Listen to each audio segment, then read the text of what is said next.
Welcome back to the Your Body Has Your Back podcast. Today, we are going to dive into discussing what the heck to eat to support optimal gut health and hormones.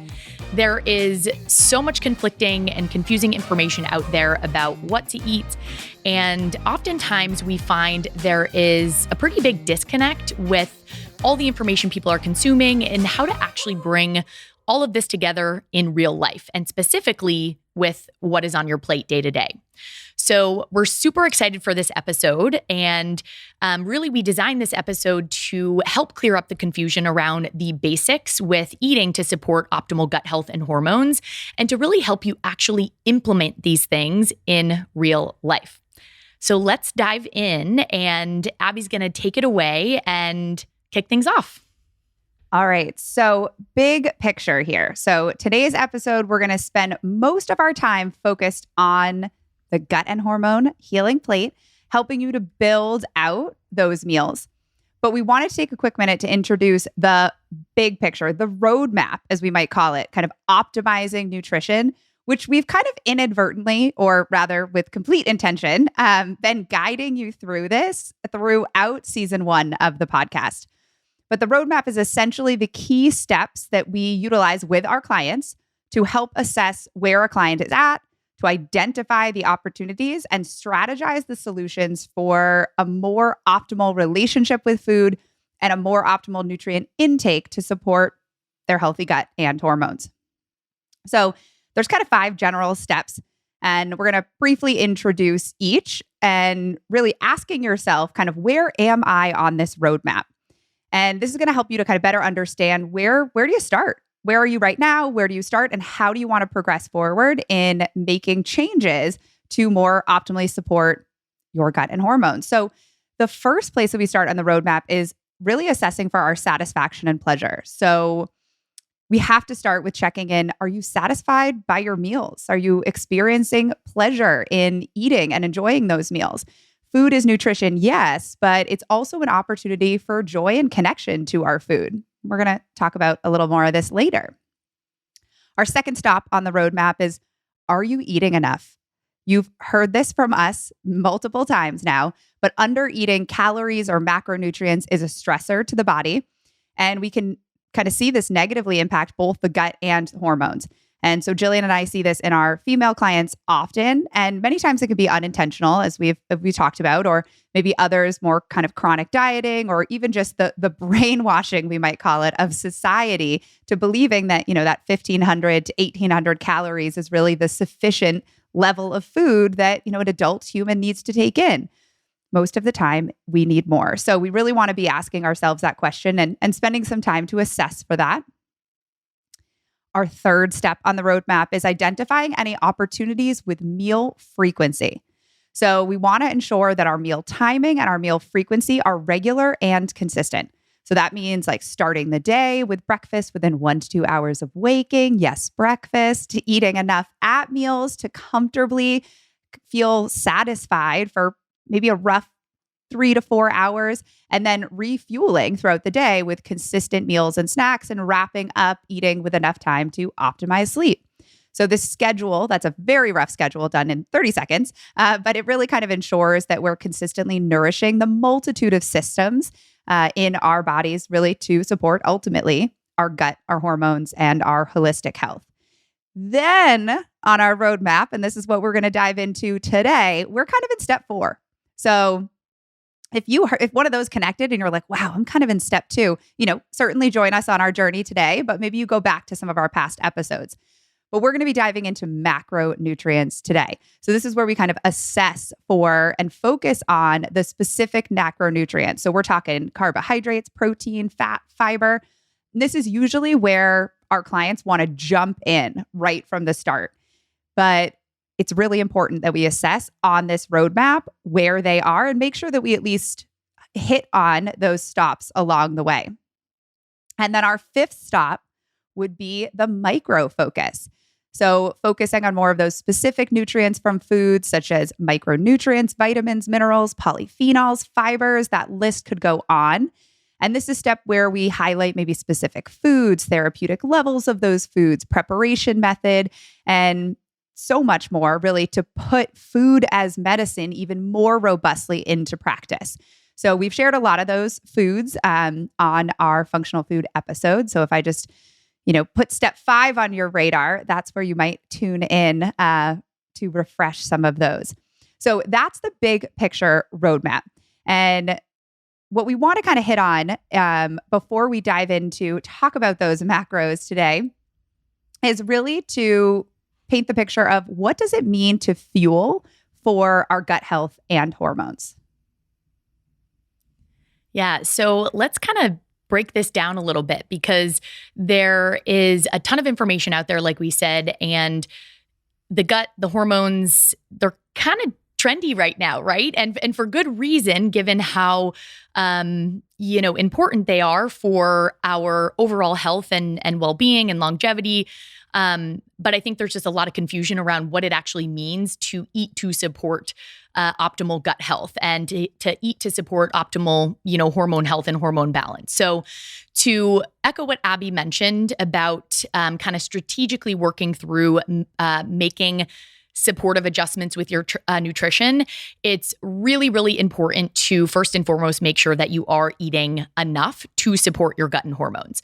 We are such broken records with this conversation, but really day in and day out in practice, we are seeing this be a big roadblock, a big barrier for clients that are looking to heal their gut and hormones. If we try to bypass, providing the body with adequate fuel, it can really derail progress. So we really want to focus on working through these things methodically. And it means providing your body with adequate and consistent fuel to really carry out those basic day-to-day operations internally. If we're not bringing in enough fuel to support the body's needs, we're already disrupting the gut, we're already disrupting the hormones, and not much else is going to matter. The supplements, the vitamins, the minerals, the micronutrients. So we really need to address this piece first and foremost for supporting the gut and hormones.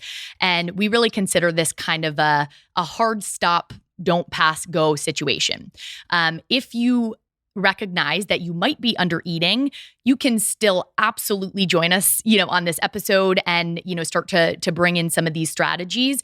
But just keep in mind that, we are probably not going to see the progress you're looking for in healing your gut and hormone symptoms if we are not fueling appropriately. So beyond eating enough, some other big things we are looking to achieve with eating to support gut health and hormones include eating the proper balance of macronutrients to support basic blood sugar stability, which is also kind of step number 1, for gut health and hormones.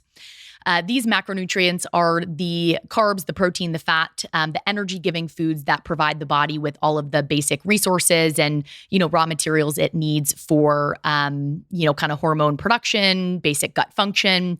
We'll kind of dive in and talk more specifics when we get into looking at the gut and hormone plate in a couple minutes. But really, with big goals for gut health and hormones, we want blood sugar stability. This will give us a lot of clarity around how we are feeling and where we need to go next. For supporting hormones specifically, we are really looking to provide the body with, adequate energy from food sources that are also rich in absorbable vitamins, absorbable minerals, polyphenols, antioxidant-rich foods that are needed to support both hormone production, so the actual making of hormones, and the communication with our cells. So, hormones can do their job well. And we also want to support healthy hormone metabolism, detoxification, and elimination. So safely actually breaking down and eliminating, hormone waste products from the body. For supporting gut health specifically, really we're looking to provide, that adequate energy and raw materials from food for supporting digestion, for supporting gut function. We're also looking to incorporate a wide variety of whole foods, particularly plant foods that are going to be rich in things like fiber, prebiotics, probiotics, polyphenols, to really feed and support healthy gut bacteria and to prevent the growth of pathogens and the adherence of pathogens to the gut lining. And we really want to support a strong gut barrier and support a healthy, robust, strong gut immune system. So we're thinking specifics here with what we actually are looking to achieve, right? When we say gut health, we say hormones, it's a little bit vague. So just to kind of break down for you in terms of what we're really looking to support and achieve with our optimal gut and hormone plate today. And I love that you hit on, because I think this is such a piece, especially with hormones, that, it's not just like how much hormones do you have? Like, what's the level that you're at? It's, are they communicatingly effective to one another? Are we taking out the trash effectively? Hey, that's the gut. So this like kind of conversation about hormones it certainly can be how much are there, but almost sometimes, more of the, functional medicine world, we're working on, are they communicating? There's a stress piece, there's a nutrient piece, there's an inflammatory piece, and are we taking out the trash? And I think that that's such an overlooked part of the puzzle of putting together, when we think about hormones that right now are having they should always have their time in the sun, but they're having like quite their time in the sun with a lot of, attention in social media and things. And I think there's a lot of lack of deep understanding for like, what are we actually doing when we're, helping to support hormones? 100%. And, you'll hear the term hormone balance thrown around a lot. Like, I think my hormones are imbalanced, or, I'm trying to balance my hormones. And I think a lot of us don't know what that actually means. And I do think it's important to kind of unpack that a little bit and understand, what we're trying to achieve here. And this is a lot of what Abby and I are doing, like she mentioned, in terms of, practicing functional medicine nutrition is often unpacking where the dysfunction is, right? So what's the problem here? Is it a hormone production problem? Is it, with hormone communication and signaling? Is it, a breakdown with metabolism, which can, really contribute to a whole slew of symptoms for people. And we see this really often. And once we kind of identify where that breakdown is, that's where we can kind of target things more specifically. But our goal today is to just kind of highlight that, there's some specific things, broadly that we all want to support when it comes to gut health and hormones. And, it's really the purpose of this episode to kind of walk you through the steps for being able to do that without making it so freaking complicated, right?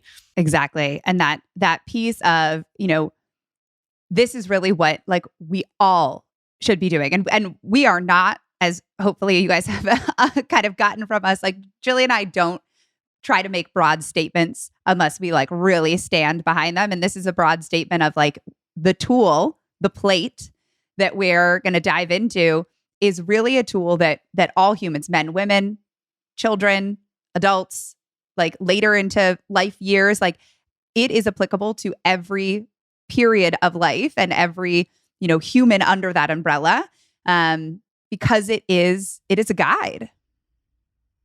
Absolutely. And I guarantee you that no matter where someone is at on their journey, whether it be at the very beginning of, some of the kind of steps Abby outlined, or, way farther along, deeper into their gut health healing journey, there is something here for everyone. And even though we're going to, highlight how the plate and, this tool can be used in a really kind of intuitive and simple way, it's something that everyone can benefit from, paying attention to. And there's probably some adjustments or tweaks, or maybe just bigger, more significant changes for some people, but there's likely something for everyone here. And these small adjustments, like we always say, are what really lead to big, massive positive health outcomes and shifts over time. So let's kind of, dive in and talk more about this, gut and hormone plate that we keep alluding to, and, talk about what it is and really, what it looks like and how we can bring this all together, for you in your day-to-day life. So the gut and hormone healing plate, it's a visual tool, and we'll share a link to the actual visual of it in the show notes. You can pull that up. But it's really meant to help to guide building a macronutrient balanced plate.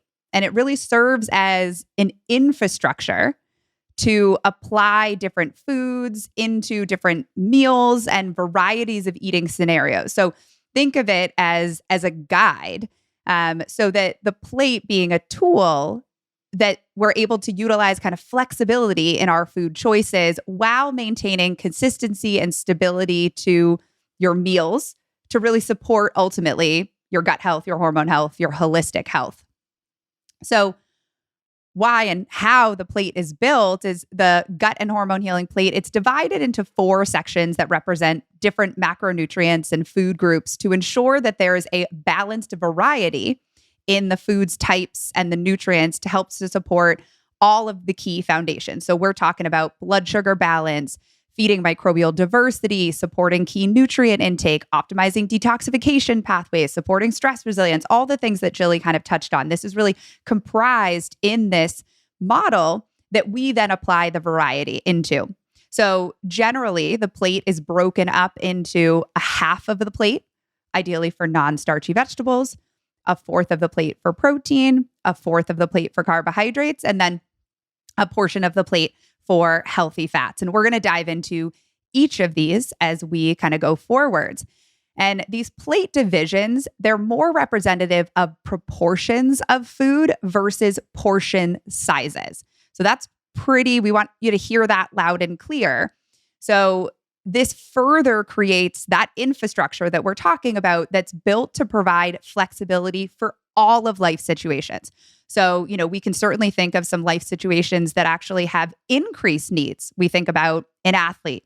We think about someone who's pregnant or breastfeeding. We think about somebody who's recovering from injury. Those individuals in those moments of life, they're going to need to eat more fuel. They're going to need to, increase their calories. And it's the same model. It's the same model for women. It's the same model for men. It's the same model. So we just want to have that loud and clear that it's proportions and not portion sizes necessarily. So in the next section, we're going to break down each macronutrient on the plate. We're going to share more to help to guide you in better applying the gut and hormone healing plate as this tool. But one note that we just want to say before we jump in, because we know that you are all going to have a ton more questions on like the nitty gritty details of each macronutrient. Today, we are going to keep it pretty high level and really just talking about the actual foods, the proportions, and the meal strategies to really fit into this infrastructure. Because in our next episodes, we're actually going into a series here, and we're going to be going down the rabbit hole on each specific macronutrient. So we're talking about protein is going to be an episode. Carbohydrates are going to be an episode. Like non-starchy vegetables are going to be an episode. So all of your nitty gritty, like nerdy questions, which like we can't wait to go there, will get answered. So we're not going to hit on those things today, but we promise you, we are not going to leave you hanging for long. So stay tuned for that. So Jilly is going to take it away with diving into our first, and not to pick favorites on the plate, but maybe I don't know most favorite or maybe most. I love them all. Yeah, really. Maybe the opportunity one that we see like the most necessary opportunity for like screaming from the rooftops. And that's protein. I 100% agree with that. And we'll talk a little bit about why we see there being a lot of opportunity with protein and people struggling to get enough protein. But first up, let's, kind of give some shout outs to protein in terms of talking about why is protein important? Why do we really want to emphasize building a fourth of our meal around protein consistently throughout the day? So protein is really queen when it comes to blood sugar stability. You guys know how important blood sugar stability is, how much we love talking about blood sugar. If you want to do a deep dive there, you can go back to season 1. I think it was actually episode 2 where we dove into that because we love blood sugar that much. But protein is really, queen when it comes to blood sugar stability. It really helps with slowing down the absorption of glucose into the bloodstream to kind of minimize those big spikes and crashes. If we're under eating protein, it can be really, really challenging to achieve that optimal blood sugar stability. And we know it has a ripple effect on, digestion, the gut, and hormones. Protein is also super essential for the actual production of hormones and neurotransmitters, for nourishing the adrenal glands, the glands that, regulate the production of a variety of stress hormones. Protein is really essential for providing components that are needed to support healthy detoxification, particularly in the liver. And that is another thing that we covered early on in season 1, if you want to do a deep dive there. But ultimately, we really need to make sure that we're supporting the body in, breaking down, eliminating internal and external toxins and waste products. So adequate protein is a key piece of that. Protein is essential for supporting and building lean muscle mass. When we have more lean muscle, our cells are more sensitive to insulin. We also need protein for the production of immunoproteins and specifically for having a healthy, robust gut immune system, like I mentioned. So I think that's something that often gets overlooked specifically. Would you agree, Abby, in terms of, protein being a really key player in supporting gut health and gut immune function? I think drastically, it's the importance of protein for detoxification and the importance of protein for building our gut immune system is almost, I actually have not ever heard it referenced in most presentations or even seen on social and people's Instagram posts when they're calling out protein. It's we see it for blood sugar and thank goodness for that. But really helping to emphasize so much of where queen, I just love, and protein will always now be the queen for me. I giggled when you said that. I was like, the queen really rules. So it's not the king, It's the queen, right? No. Move over. But yes, protein just important for so many reasons. And that's just kind of a highlight, right? But I think you're getting the idea that including protein and getting enough protein is important. So where the heck do we find protein? Protein foods are going to include foods like chicken, turkey, beef, bison, lamb. So our high quality animal products, fish, shellfish, also things like Greek yogurt, cottage cheese, tofu, tempeh. All of these foods are protein containing foods. Legumes like chickpeas, beans, and lentils are also rich in plant protein specifically, but they are predominantly a carbohydrate. I tend to categorize or classify foods by their predominant macronutrient, which is where I'll sometimes talk about them as a carbohydrate, but they are a good source of plant protein as well. And they kind of walk the line between the carbs and protein. So if you're picturing that visual of the plate, and you see that fourth protein, fourth starchy carbs, they're kind of hanging out in the middle and they, bounce back and forth a little bit. Proteins tend to be the macronutrient, like we said, that a lot of our clients struggle with. And I would even, go out on a limb to say most women that we work with, and just most individuals, Abby works with both men and women, often, struggle with protein intake. And if this speaks to you, it could be as simple as, okay, I just need to prioritize this macronutrient more and, kind of, put that more on the forefront when I'm meal planning and bringing meals together, ordering meals out, things like that. For other people, it could be related to low stomach acid and compromised digestion or low enzymes that are needed to actually break down protein in the body well. We need adequate stomach acid, adequate enzymes to break down, digest, metabolize, these proteins. And signs that not eating enough protein may be more so related to compromised digestion would be things like just generally feeling averse to protein, like, oh, that does not look good, sound good. Our bodies are, innately very intelligent, and sometimes we gravitate towards or away from foods based off things going on internally. Other really classic signs would be, feeling really full after eating, protein foods, particularly, animal proteins, which are going to be much higher in, that bioavailable protein. So it can kind of feel like it's sitting like a rock in our stomach sometimes. Another thing we'll see is just straight early satiety, where we can't complete a full adequate meal in terms of getting in sort of the energy and all of the macronutrients because we feel full very quickly. So those would be some, kind of basic outward signs that your digestion actually might need a little bit of love and support. And alongside that, we can kind of slowly start to increase the protein intake as things improve. But just to put that on your radar as well. if that resonates for you as well, you can focus more so on proteins that are a little bit easier to digest. I find things like, eggs and ground meat and fish tend to be just a little bit easier on digestion than something like, steak and, chicken and bison and things like that.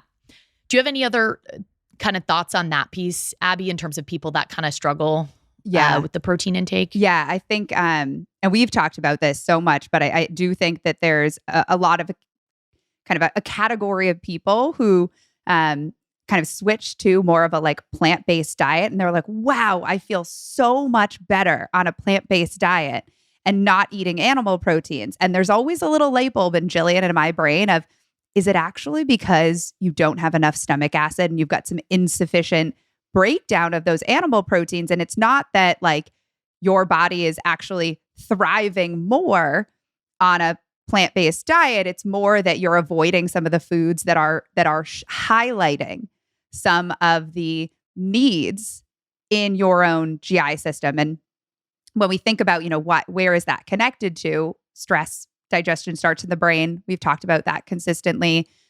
Even starting, with a little bit of some digestive support. So we've talked about bitter tinctures, even like a little bit of apple cider vinegar in some water before meals, or even some lemon or ginger, things to help to kind of like stimulate that, giving that like a little bit of a try and seeing if that actually helps with some of those kind of easier to digest proteins that Jillian was talking about.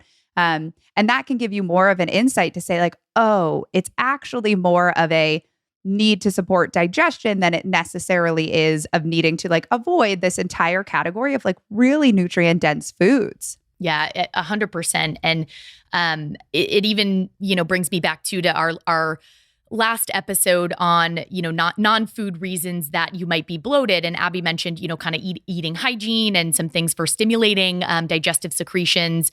And I also think about meal timing too, right? So if you're someone that has really erratic meal timing, this is super disruptive for digestion.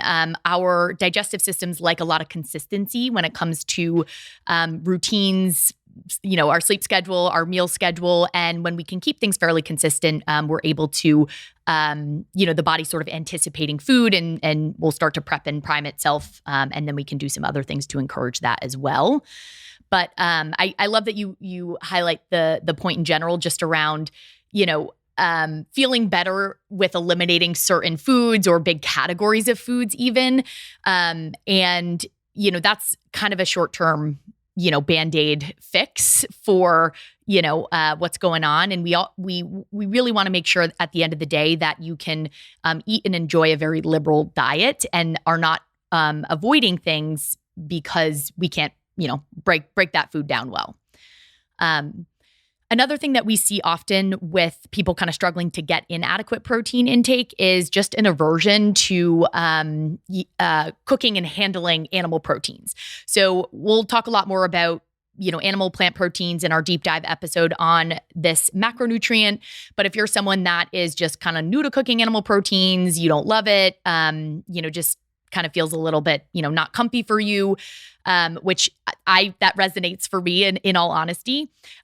Things like the eggs that I mentioned, ground meats, those are kind of, I feel like gateway animal proteins in terms of, just a easier to prepare, not as much handling, cutting, chopping, things like that. I'm also a big fan of organic pre-cooked chicken sausage, things that you can just chop up and throw in a pan, that are super easy. I also really like canned and pouched salmon, sardines, tuna, your fatty fish, which are beneficial for a variety of reasons. And you can kind of whip up, some easy meals using those as a protein source as well. And you don't even have to cook them. Yeah, I love using the Jillian and I both are big fans of ground meat because the ease of cooking of it, the speed of cooking of it, that's where my joy comes in. I'm like, what is fast? But it's also going to be really yummy. And then that can be a vehicle too to saute, a whole host of veggies and then add the, ground beef or ground turkey or whatever into that. I mean, we were talking about this the other day of I will saute onions and then I'll put, any type of veggie in. Is it mushrooms or kale or zucchini or anything. And then I'll saute my like ground meat like into all the vegetables. And there's like people that I've seen are recipes that are like, oh, you take all the veggies out of the pot and then you like just saute the meat like by itself. I'm like, what? Like, no way. I skip all of those steps, everything in one pot. There's One no pot. removing from the pot. And I'm like all like the yummy like seasonings and all of that stuff. I like have never understood that. I like any of our recipes that we send to clients, I like delete that out and like write in my own little like, see, I know you do it too. Cause we're like, nope. One pot. No, absolutely not.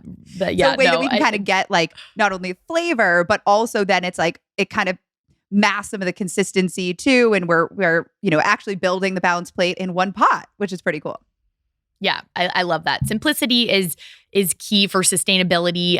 Even if you love to cook, you know, Abby and I both love to cook, but you know, we're all busy and it's okay to simplify and it's encouraged to simplify and, you know, kind of make these things realistic for you. So that's our protein spiel. And really the goal would be 4th plate protein consistently at every meal. And ideally, you know, a little bit of a protein source in any snacks that are coming in throughout the day as well. I love it. So moving around the plate, if we imagine it kind of like a clock, we just kind of talked about 1/4 of the plate for protein. And now we're going to kind of turn the corner and we're going to talk about 1/4 of the plate for starchy carbs. And this visual of the plate, I really love thinking about food working as a team. And this kind of we're building additions. It's not that, oh, we need to take this off of the plate in order to create space to add this in. It's like, no, we're creating additions. So as Jillian would say, like addition nutrition, where, you know, all food's going to work as a team. So your snacks, when you're choosing simpler things, could be a protein and a carbohydrate pairing. You know, we're almost kind of just subbing part of the plate. And then we're having maybe more of a full meal. We're hitting all the facets of the plate. So starting to think about that as we round this clock-like plate in terms of we're actually more talking about what can we add more onto what you're doing, and maybe are there opportunities where we could be adding more volume or more variety in any one of these areas. So starchy carbohydrates, they, you know, certainly seemed to fall out of favor in the low carb era craze for the past couple of years, but we're here to give them their time in the sun and hopefully help to educate as to why this food group is such an important part of your plate. So starchy carbohydrates are key for feeding the gut microbiome, which are going to promote the diversity and abundance of those protective bacterial species. Many of these foods serve as prebiotics, which are the food sources for those protective beneficial bacteria that are building your gut microbiome. They're actually producing your neurotransmitters, your anti-inflammatory compounds. They're doing so much for us, and we are in fact more bacteria than we are humans. So, you know, who are we feeding when we actually eat food? Maybe are we feeding our human cells, or are we feeding our ecosystem that lives inside of us? Interesting little like meta question. I love that. I'm like, debatable. Yeah. They support our stress balance in nourishing both our adrenals and our thyroid, which are huge in terms of our kind of overall hormone health. They're fibrous, so they help to support introducing more fiber, which are going to help to promote more full bowel movements. Fibers are also a great source of actually helping us to bind up waste products in the gut, such as exogenous hormones and irritants from just detoxification in general. So they're supporting our detoxification and our drainage pathways. So again, we're really starting to think about both the gut and the hormones with all of these different components of foods. And when we think about carbohydrates, I feel like I've said this to some clients before, and it's like, all right, we're going to talk about starchy carbohydrates. And they're like, all right, so we're talking about bread. And I'm like, we could be, you know, we could certainly, that's what bread would fall into this section. And there's nothing wrong with bread, but there's so much more to starchy carbohydrates than just bread and flour products. So let's build this out a little bit more. So great sources of starchy carbohydrates are root vegetables. Personal big fan we are of root vegetables. So we're talking about sweet potatoes, carrots, beets, parsnips, rutabaga. That list could probably go on, but I kind of ran out of things to say there. Talking about squashes, all variety of squashes. I'm going to shout out to delicata, which is a personal fave of mine. Tastes like French fries when you roast it right. You got me hooked on delicata squash. I feel like when we first got to know each other, you told me they taste like French fries, and you have never been more accurate in your entire life. Thank you. Thank you. Seriously, every time I eat delicata squash, I think about French fries and I think about you. That is how I want everyone to think about me. And you can eat the skin of delicata squash, so it's like so much easier to like utilize than like other squashes. No shade to other squashes though. Love them too. Like corn would be a starchy carbohydrate. Fruit is a starchy carbohydrate, and really all sources of fruits. We're going to get both carbohydrates and fiber, which are amazing. So this goes for our berries and bananas and melons and tropical fruits and oranges, and that list goes on. Our starchy plant proteins. So as Jilly kind of talked about, those are kind of crossing. There's like one leg in each side of the plate for them, because not all foods are just one thing. We do like to look to them through the lens, as Jilly was talking about, of what's their predominant macronutrient. So we're talking about, all beans, legumes like lentils and chickpeas, and all of the products that are made from those. So like lentil pasta, for instance, also a big fan of that personally. Our grains would fall into this section. So we could think of our gluten-free grains, like our millets, our oats, quinoa, buckwheat, rice, and then gluten-free products like breads, crackers, gluten-free flours. Cassava would fall under this as well. And then certainly our gluten-containing grains like our couscous and our farro, flour-based products like pastas and cereals and crackers. Did I forget anything on that list? No, I think you kind of covered everything really well in terms of just sort of the spectrum of different carbohydrate foods. And I think I just want to echo the fact that, I think we do often have a narrow view of what carbohydrates are.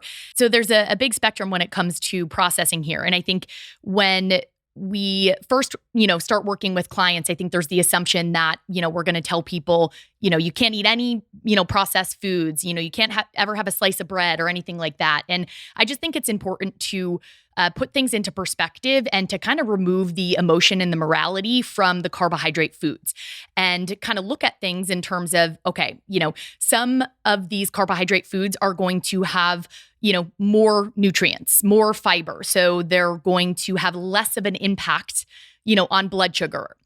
Some are going to be a little bit more processed, which means they lose some of their vitamins, minerals, fiber in processing.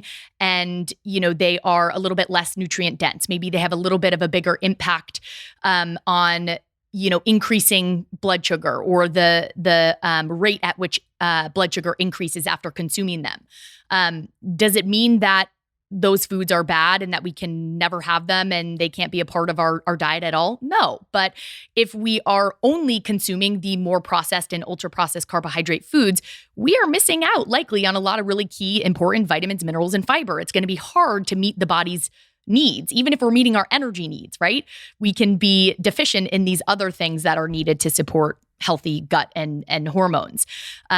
So, just thinking about, okay, how can I incorporate more of those, nutrient dense, fiber rich, vitamin, mineral, polyphenol rich foods, and also allow myself some flexibility to also enjoy, some of these foods that are maybe a little bit more, processed, like, enjoying some crackers or, whatever bread, whatever it is. And we can still focus on quality, right? In these situations, if there are things that we're eating with any regularity. But I just wanted to call that out because I think there is such a spectrum and I see so much demonization. And I feel like I even see people warming up to carbohydrates more so and recognizing how, detrimental it can be for certain individuals to be too low carb, but it's like only these carbs, right? There's only these carbs are good, these carbs are bad. And I think it's just important to kind of like remove that emotion and morality and just kind of look at it a little bit more observationally. That's a really, really good point. And I think welcoming into like variety is that piece of like, okay, there's, opportunities where, I will have a piece of bread as part of my, toast at breakfast or something, or two pieces. I'm like, who eats one piece of bread? And then, having like a different source of carbohydrate at lunch and a different source of carbohydrate at dinner, and there's certainly going to be days where we might repeat a source of carbohydrates, like especially if you're meal prepping or something like that. But ultimately, when we look at the either over the course of our day or flip it on its side, and we could look at over the course of our week, or even if you're somebody who majorly plans, over the course of 2 weeks to a month, like variety is the biggest foundation. Variety is nutrition. If we were going to say it super simply in terms of one of those like annoying, if someone was like, what do you want people to know about nutrition? I'd be like, that it's all about variety. Like, I agree with you though. Yeah. It's like the diversity, the variety piece is so key. And it kind of speaks to really also needing to zoom out, like you're mentioning, right? And not get hyper-focused on the one meal or the one day, and really focus on variety and diversity overall over time. And, that's not only because the different nutrients that are going to come in as a result of that, but also the different food sources that we're going to feed to our ecosystem that, is thriving inside of us. And the more we continue to learn from research, the more it is just like the most valuable part of our health from our gut and our hormones. So, really, really taking that and kind of filling that 1/4 of our plate with carbohydrates with those like kind of deep, nourishing variety of them.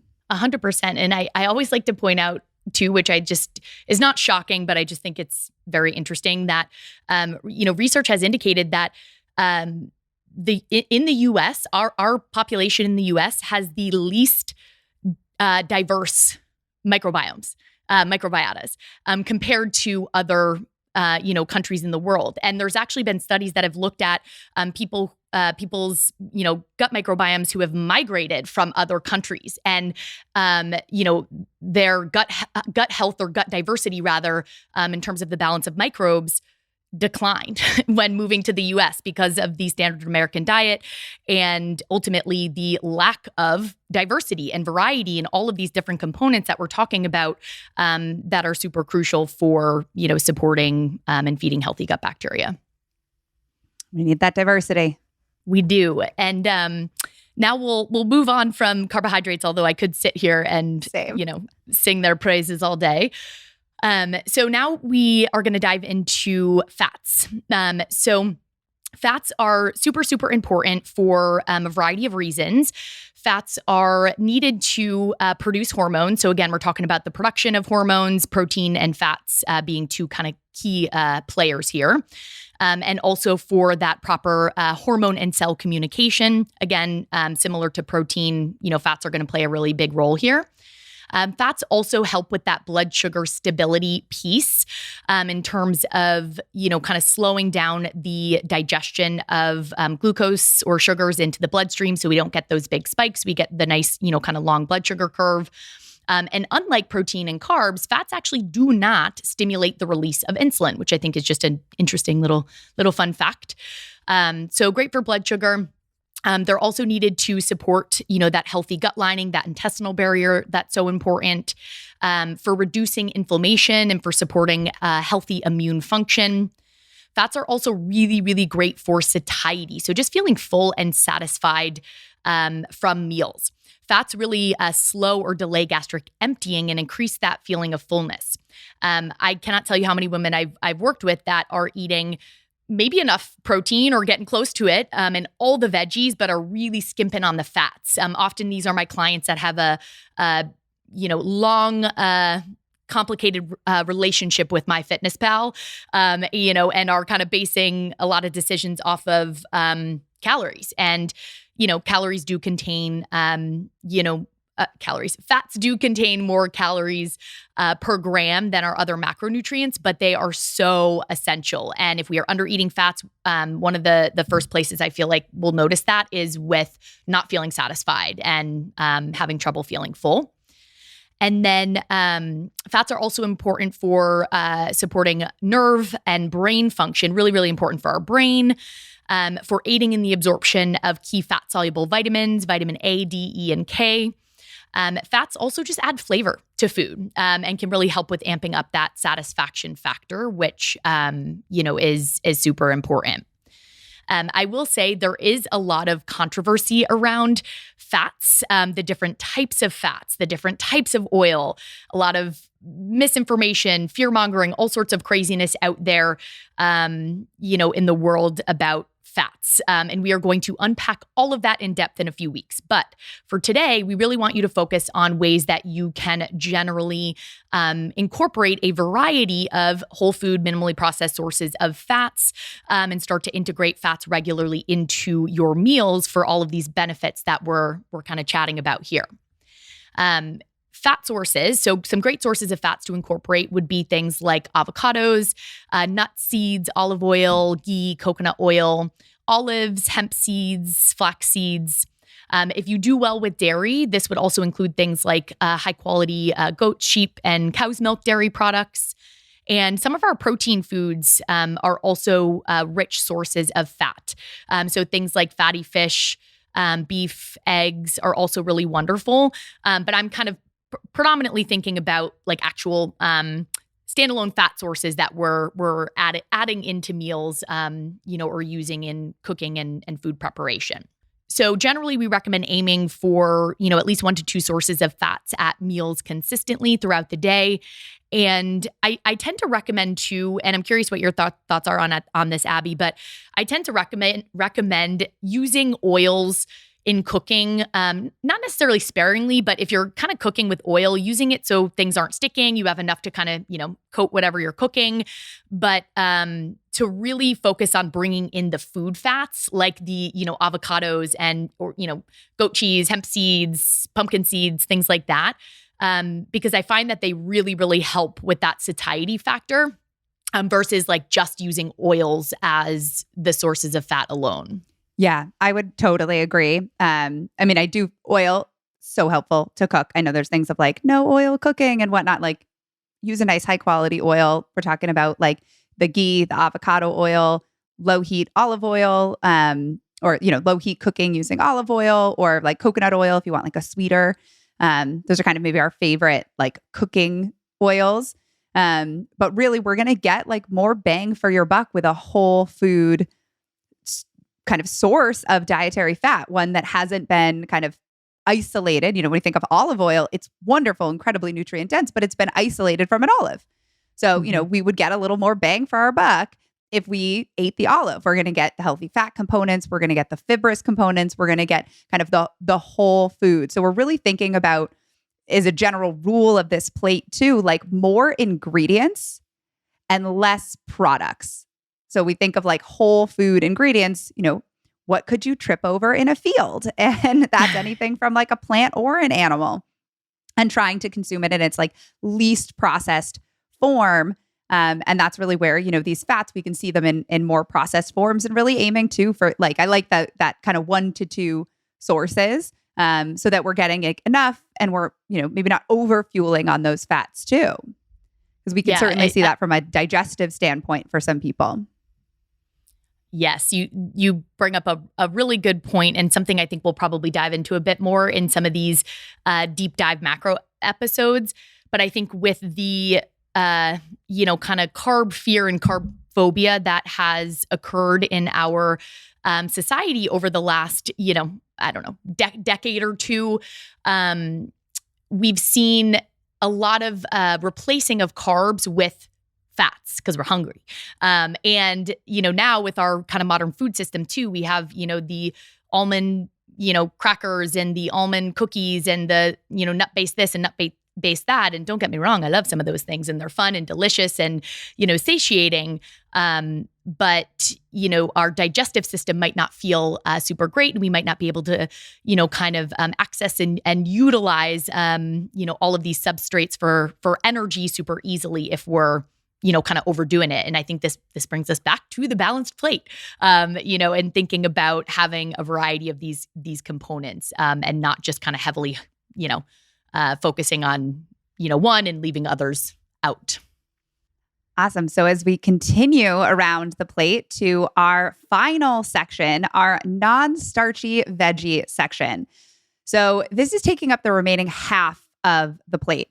And when we think about half of the plate being non-starchy veggies, if we kind of back it up now a little bit to that idea of looking at either our day or our week, maybe let's start with our day.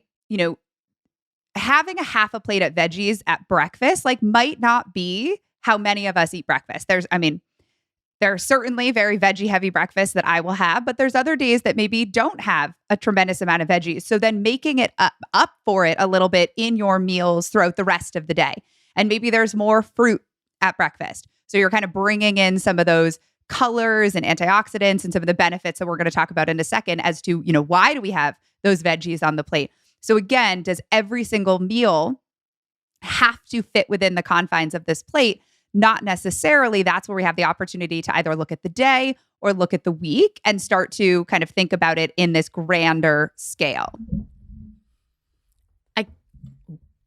I completely agree with that recommendation. And something I'll share with clients often is aim to have a nice big half plate of, non-starchy veg at 2 meals a day or just twice a day. Maybe it's a meal and a snack some days.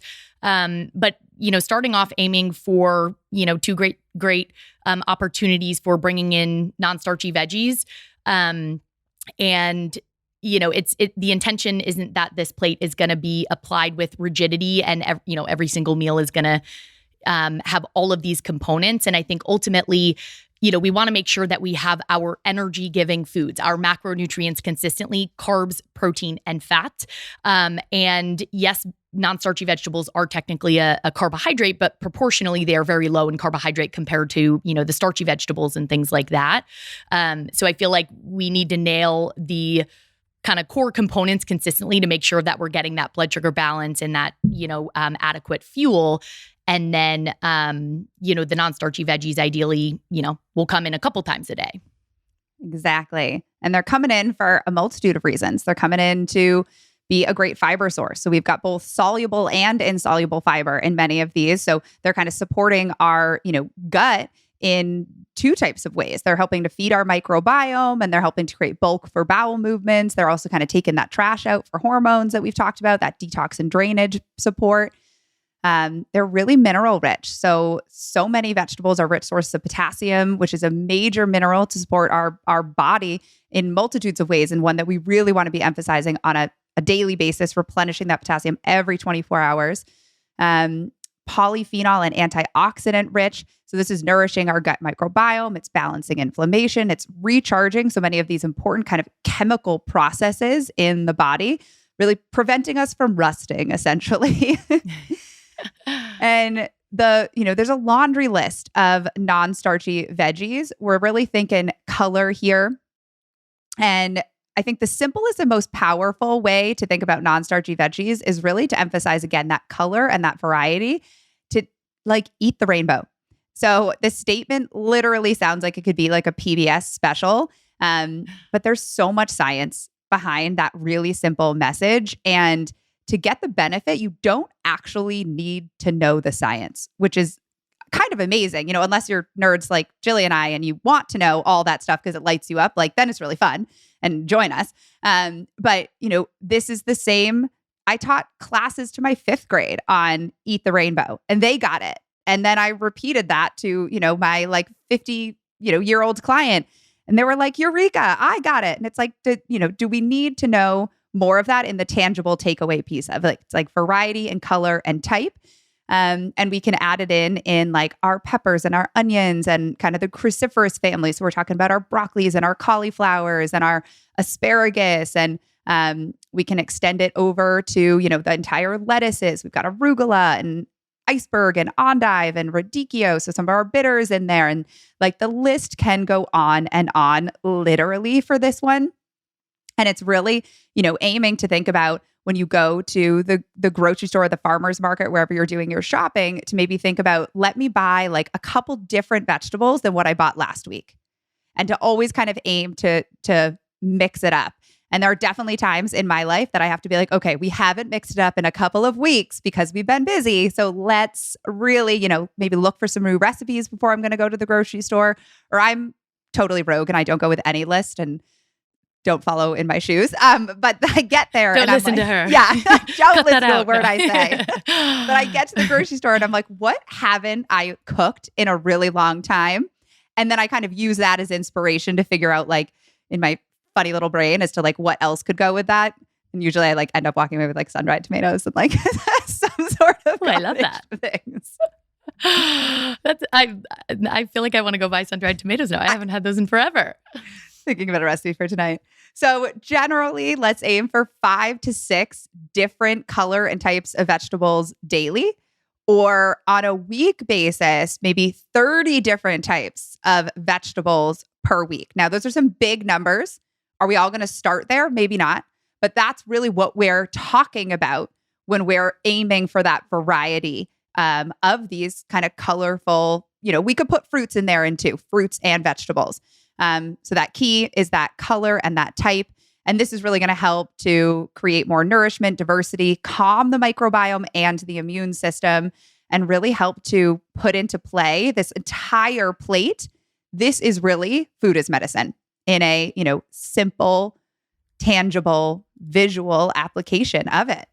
And, to Abby's point, with the eat the rainbow and, kind of incorporating veggies and not needing to, kind of know all the science to reap the benefits. A lot of this sounds simple, but the latest statistic that I'm aware of, feel free to correct me if there's new data here, but in 2019, the CDC, before, the USDA created the new kind of guidelines and all of that. The CDC, I think, had reported that something like 10% of US adults met the recommended amount of vegetable intake per day. And the CDC, or the USDA rather, in terms of the guidelines that they broadly put out for US adults, I would argue their recommendations for fruit and vegetable intake are a little bit low. And with that, only 10% of US adults are actually getting, the amount of vegetables that is recommended. So clearly we all have a little bit of work to do. And, we tend to kind of overcomplicate things. And I think this is just a great opportunity to bring it back to the basics and focus on what is truly going to matter for supporting your health, your gut, your hormones, and starting with, just kind of increasing the servings of vegetables. And Abby mentioned, just small ways that you can get variety and diversity really make a big difference over time. Yeah. And I think one thing that just popped into my brain that I had wanted to say there too, increasing to that, maybe you're not there and you're kind of increasing your non-starchy veggies, and you're one of my gut people who's we're kind of working with our guts, a little sensitive. Cook your veggies. You don't need to be shoveling down 2 full salads a day. If you have really robust digestion, enjoy. That can be, a lovely vehicle for foods if you enjoy salads. But if you are feeling like you've got a little bit under construction digestion, some sensitive digestion of, be it from the loose end or the constipation end, what have you, cooking your vegetables is going to help to kind of outsource the digestive process and start to ease so that you can increase the volume without creating more disruption in your gut. And as your gut starts to heal, then, we can have more tolerance for those raw veggies and things like that. But cooking them is, a really great way to get so many of the benefits. And it increases absorption of certain nutrients. We do lose some to cooking, but again, it's that variety of both cooked and raw even. And, to your point, if digestion is compromised and we're trying to force down a bunch of raw veggies that we're not actually digesting and absorbing nutrients from, we're kind of defeats the purpose there. And, I do think that's a misconception that a lot of people kind of come to us with is, the raw versus cooked, and also fresh versus frozen veggies. Enjoy veggies, enjoy a variety of veggies. Fresh, frozen, both are wildly, beneficial, and definitely cooking can help with that, absorption piece and reducing the digestive burden. And something I'll mention to clients too with that is, don't cook the veggies, right? So they're complete, mush. Cook them so they're, broken down a little bit, easier to digest. But, if our broccoli is coming out of the oven completely black and mush, maybe we want to lighten it up a little bit. I'm guilty of very, very burned broccoli and thrilled about it, but I like a little bit of char. Yeah, it's a little char, but typically when they we want them to be brighter. We don't want to lose them on the other side of they go bright and then they're browned. Yes, that's exactly what I was going for. Okay, so with all of this information that we're throwing at you here with the different, kind of components of the plate, let's talk application a little bit. So we understand the basics of what we actually need to fuel the gut and hormones. And now we want you to actually, be able to leave with some specific strategies. First and foremost, we want to encourage you to start from where you are at today, and kind of work from there, work from what you are already doing. And that is going to make changes just a little bit easier and, feel more effortless, if you're kind of working with what you're doing versus trying to like overhaul or do what someone else is doing. Start from where you're at today. And I also want to point out that sometimes, in terms of thinking about this balance plate visual, sometimes our meals might be, broken up into these clear, specific categories that we're talking about in terms of, fourth of plate, half plate. For example, maybe you're having a, piece of salmon as a protein, and salmon also has some healthy fats. Maybe you're doing some roasted potatoes, for your, starchy carbohydrate. Maybe you're throwing some herbs on there for some extra, phytonutrients. And then maybe you're doing some of your roasted broccoli, for your non-starchy veg, slightly charred, not brown and mushy. And you're kind of tossing everything in a little bit of olive oil for some extra, additional healthy fats. So, kind of broken up into the categories that we talked you through, and visually it's kind of easy to imagine, right? But other times we might be eating mixed meals or meals that just make it feel a little bit more confusing visually to, kind of understand what we're thinking about when we're working towards making adjustments geared more towards the balance plate. So really the idea here is, and what we kind of want to emphasize in a big way, is that the balanced plate is a tool. This gut and hormone plate is a tool. And the idea is that we are using this tool to kind of consider the different components and the proportions, as Abby highlighted, at meals. So for example, it's winter right now, and we're big soup fans. So maybe you're making a chicken noodle soup. Classic chicken noodle soup often has a little bit of chicken, has good amount of noodles. Usually it has like a little bit of how do you say it? Like mirepoix? Yeah. Is that how you say it? Okay. I think so. I feel like I just butcher all those words when I have to say them here. But you guys know what I'm talking about. Carrots, celery, onion situation. So we have this, mixed pot of soup. And when I think about the balanced plate and the proportions of things, my traditional chicken soup recipe is a little bit sparse on the protein and definitely lacking in the veggie department. So, maybe I'm going to amp up the portion of, chicken that I throw in there, and I'm going to throw in a few bags of, frozen non-starchy veggies. I'm going to throw, green beans and maybe some broccoli. Maybe I'll throw some dark leafy greens in there to amp up that vegetable component. And now when we look at our bowl of soup, we have, a little bit of noodle. We have a, good amount of protein. We have lots of non-starchy veggies in there. And we've used the balance plate as a tool to make this meal a little bit more balanced, more blood sugar friendly, more in line with the gut and hormone plate.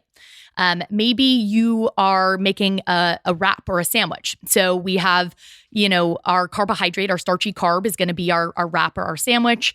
And where do we go from here, right? So we need a protein source. Maybe we're going to, throw in some turkey or canned salmon. How can we get some vegetables in there? Maybe we're going to throw some shredded carrots, some, broccoli sprouts, maybe some of your sun-dried tomatoes or roasted red pepper or something like that. I don't even know if this is going to be a good combination, but just to give you a sense of like, where you can amp things up a little bit. Maybe we use some avocado as a nice fat and flavor source in that wrap. So it's helpful to think about, kind of, all right, what am I planning to eat? And then kind of bringing in the balance plate as a tool from there to say, okay, how can I tweak, optimize, make small supportive adjustments to, make this more satiating, more blood sugar friendly, and to incorporate more of those gut and, kind of hormone components. Do you have any other examples you want to share for like applying the plate to a mixed meal? Yeah, I think probably like the last one would be like a smoothie, and I like Kelly LeVeque's Fab Four. She kind of has like a whole series on this, but this idea of like, and I literally count when I make a smoothie, like, do I have my 4 components in the smoothie? Do I have a protein? Do I have a fiber? Do I have kind of a healthy fat piece? And do I have a, what am I missing here? Protein. You said healthy fat, fiber, and vegetable. There we go. Yeah, fiber was kind of, I think it was your carb and your veg. Totally. So yeah.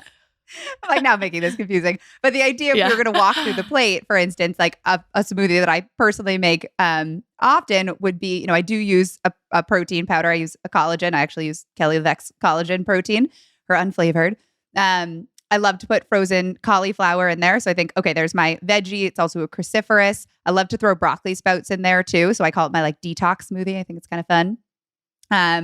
Then I love to put some of our ground flaxseed in there. So I'm kind of like, all right, that's like a healthy fat. We've got a little bit more fiber in there too.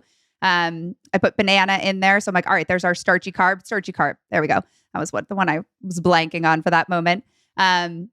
And then I actually soup it up with a little extra minerals, and I use a chocolate salt from Element because it's just like, mwah, like chef's kiss on top of there. And those are really like the 4 things, I guess 5 if you're going to count that element in there, and then some water to combine it. So you can kind of sub out, that's the recipe that I've been really enjoying, but it'll change. Like maybe you're like, I want pineapple more than I want banana, or, shifting that around. But we want to just kind of take a minute to like walk yourself around the plate. And do I have the proportions and the presence of all of the components on our plate? Yeah, I love that example. And really, just want to highlight here that the balanced plate works for anything and everything in terms of, again, it's a tool to, kind of guide you in just building out more of these supportive meals. And this is something you can also use not just at home, but when you're eating out. So maybe you're out at a restaurant, you're at an Italian restaurant, you're, ordering a meal. Abby will talk about this in a minute, but, first and foremost, when we're, planning meals, we're eating meals out, we want to think about that satisfaction factor, right? We don't want to go into planning or selecting a meal thinking about what is going to fit into the perfect little boxes of this plate. We want to think about what sounds good and then bring the plate in as a tool to see, again, how we can make those supportive adjustments. So maybe we're out at this great Italian restaurant and, we decide, all right, definitely want the pasta dish. It looks amazing. I've been really looking forward to this. Great. So, we know that, pasta being a carbohydrate, we're kind of, hitting on that, component. We're getting that glucose, that energy. But if we were just to kind of eat that bowl of pasta by itself with no protein, kind of no fiber, we might not feel so great after. We know that, carbohydrates alone, and this is, our whole food carbohydrates and our more processed carbohydrates, they're digested really rapidly. So oftentimes that's where we get that blood sugar spike and crash that disrupts the gut and hormones and makes us not feel so great. So knowing that, okay, got my bowl of pasta here, but it's lacking some of these components, how can I bring these in? Maybe I can throw a protein into the pasta, maybe I split a protein, kind of forward appetizer, with whoever I'm with. Maybe I get a, big starter salad or a side of roasted veggies, and really just kind of bringing in these other elements. And typically in my experience, especially with eating out, when we feel good physically after, we tend to just feel more joy from that meal, right? We can enjoy it from a taste perspective in the moment, but when we can still feel good physically after, and we don't feel like we're crashing or feeling really lethargic, I think it just brings even more joy to the experience. And, same thing for, Super Bowl, big football games, holiday parties, where there's all sorts of, fun foods and appetizers and things like that. We want our clients to be able to, thoughtfully enjoy the things that, they look forward to. And we want them to do that in a way that feels good physically. So, if you're going to a party and there's going to be all sorts of, cheesy and, chippy things going on. Awesome. Maybe we can, bring some, I think you had mentioned this, Abby, like some shrimp cocktail, or, maybe make some wings, or something that, provides the protein and the satiety piece there. Maybe we bring, non-starchy vegetables in a fun avocado dip or something like that. And we don't need to just eat these things, but when we can incorporate a variety, that's where we're going to support the gut, the hormones, and we're going to feel a lot better. I was gonna say, if you're in my family, you would also potentially explore like deviled eggs. Doesn't make you the most popular person at the party, but, or it does. Depends on what party and who's there. But oh my gosh, I love that. Andrew, my husband, is also a big deviled egg fan, so he'll be coming to all your we might family not parties. We might not speak up about it in public, but we know those of us that like deviled eggs. Kat is out of the bag. We all know what your family's like too. Thanks, Jill. Oh man. So just a few tips, for, kind of getting started or seeing how you can actually use this as a tool. And I'm going to kind of pass it off to Abby to, kind of talk a little bit more about that satisfaction pleasure piece. Yeah. So to that point, kind of the first question that we really want to be asking ourselves is like, what do I feel like eating? What, is going to feel good to me? Because I know it's tempting, and we hear this from, like new clients or like kind of when we're introductory calling clients of like, just tell me what I should eat. Just tell me. And that's not actually the way to success. And you don't actually want, someone to just tell you what to eat, because eventually that's not going to reflect what you want to eat. So we want we want to really take into account like what makes us feel good from both kind of an emotional connection to food as well as a physical connection from food. And this is where we're kind of tapping into this idea of this inner and outer wisdom. Our inner wisdom being what you enjoy, what feels satisfying, what you like eating, and what you want to eat in that moment, be it out at that Italian restaurant or like cozy on a Sunday night or like at your desk at work on a Tuesday. Those are probably going to be some pretty different things. And then also gets reflected through your outer wisdom, which is this idea of, reflecting like, how do you want to feel? How is this food going to make you feel? And following the guidance of that balanced plate. So we're kind of able to see like, okay, from internally, what am I reflecting on? And then externally, what are some of the models or the infrastructure that I use to help me to make the best decision that's going to, allow me to reflect both of my inner and outer wisdom to make that decision that's going to feel both enjoyable and nourishing. Because, we're really not aiming for perfection. Quite frankly, there's no such thing. But really to make it feel that we're getting that match. And what's really interesting is that there's actual research on satisfaction and how it improves utilization of food in the body. And Jilly, you have all of this research in your brain. Tell us a little bit more about that. Yeah, there's been a number of studies done, but the one that kind of stands out to me is an older study. It was actually done in the 1970s, but it looked at two groups of women. One group was Swedish, one group was Thai, and they fed them their kind of traditional meals, and then swapped and served them the opposite, kind of culture's meals. And I forget the exact statistic, but it was something like, and the meals were matched, by the way, in terms of, macronutrients and micronutrients. So the actual, kind of vitamins and minerals that were in these things that the women were eating. And it was something like I think it was the Swedish women absorbed like 50% more iron from their traditional meal and the foods that they enjoyed. And I think it was something like 70%. I need to check on that statistic, but like a 70% increase in absorption of iron in the Thai group from their traditional meal compared to when they were eating the opposite culture's meal, which is just wild. And, kind of highlights the fact that, food isn't just about the nutrients in the food. And if you're like force feeding yourself things that you're not enjoying, you actually may not be absorbing, as much of the nutrients from that meal. So vitamin P, as they refer to it, vitamin pleasure, is a very important piece of the puzzle.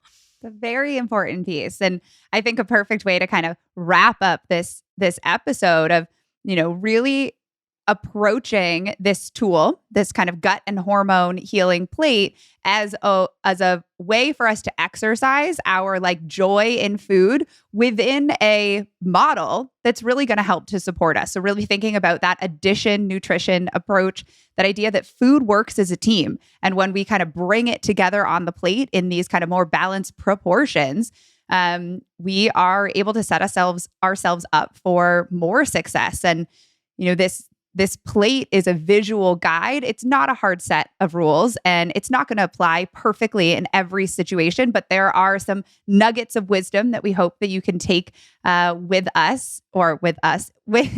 us with you. Again, Polly Pocket size. Take us with you. as you navigate, the game or the restaurant or the lunch or the Sunday dinner, to really make choices that are going to be most supportive of the holistic version of yourself. And as you are bringing all of this together, experimenting, ideally starting from where you are at and, making changes slowly, being observational, let us know how you're doing. Tag us on Instagram at Your Body Has Your Back, and let us know how, the gut and hormone plate is coming to fruition in your life. We'd love to kind of hear from you and see how you guys are applying these things. All right. Thanks, everybody.